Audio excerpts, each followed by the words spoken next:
Good evening. Live from Pag-asa DOST, here's the latest weather forecast. Two weather systems will prevail in the country tonight. The first weather system is the Intertropical Convergence Zone, or ITCZ. This generates cloudy skies and light to moderate rain showers and thunderstorms. And expect rainy weather in Soc-Sargen as well in ARMM, Zamboanga Peninsula, and Davao region tonight until tomorrow morning. The other weather system affecting the country is the ridge of a high-pressure area. The said weather system is associated with high temperature and good weather. Everyone can expect fair weather here in Metro Manila and the rest of the country tonight until tomorrow morning. And true enough, we can enjoy the fair weather for according to Pag-asa Weather Forecast in Henerquitlong, the country will be bagyo-free for the next 2 to 3 days. In other news, as of 3 p.m. earlier, a scorching 39.7 degrees Celsius was recorded at the Isabela State University in Isabela Province. According to Pag-asa, this is the highest temperature for this year so far. And since the temperature is constantly rising, it would be important to know the heat index and the effects of extreme heat to the human body. The heat index is used to measure the actual temperature that our bodies feel because of the hot weather. It is derived by measuring the air temperature and the relative humidity.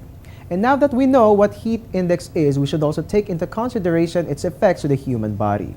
If the temperature reaches 27 to 32 degrees Celsius, it means caution. It basically implies that fatigue is possible with prolonged exposure to heat.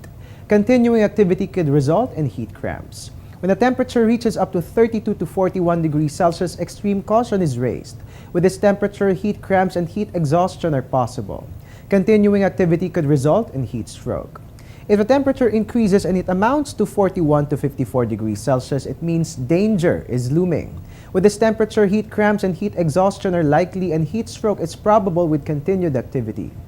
The last level of our alert in our heat index is extreme danger. This is when the temperature reaches up to a blazing 54 degrees Celsius above. If the temperature reaches this level, heat stroke is already imminent.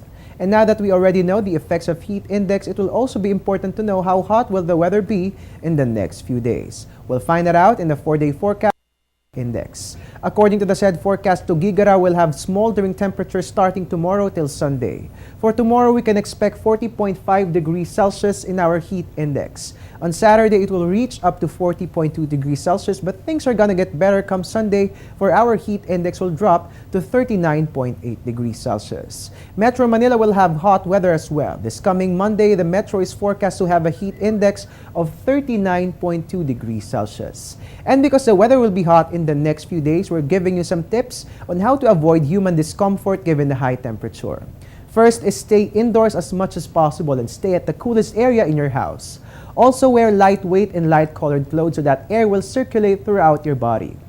You should always make it a point to drink 8 to 10 glasses of water every day and avoid drinking alcoholic beverages, for these drinks dehydrate the body. And lastly, eat small but frequent meals. And also go easy on the protein because this increases metabolic heat. And there you have it. These are just some of the things that we can do to beat the heat. Did you know that the moon will be seen at its perigee starting on May 18? When we say perigee, this is when the moon appears larger in the evening sky, for it is at its closest point to the Earth. And because it is near our planet, there is more gravitational pull, which contributes to higher tides or greater variations in the high and low tide. So once again, on May 18, let us all prepare our binoculars as we witness the moon in its perigee. And there we end tonight's report with tomorrow's sunrise and sunset. Let us all welcome a brand new day as the sun rises by 5:28 a.m. and tomorrow's sunset will be at 6:17 p.m. And that's the latest in our weather. This is Panoon TV, always first, bringing to you the latest weather information. Be sure to follow us on our social media accounts so you wouldn't miss a beat. This has been your weatherman, Harry Bayona, saying wherever life leads you, no matter what the weather, always bring a bright disposition and your own sunshine. Good evening.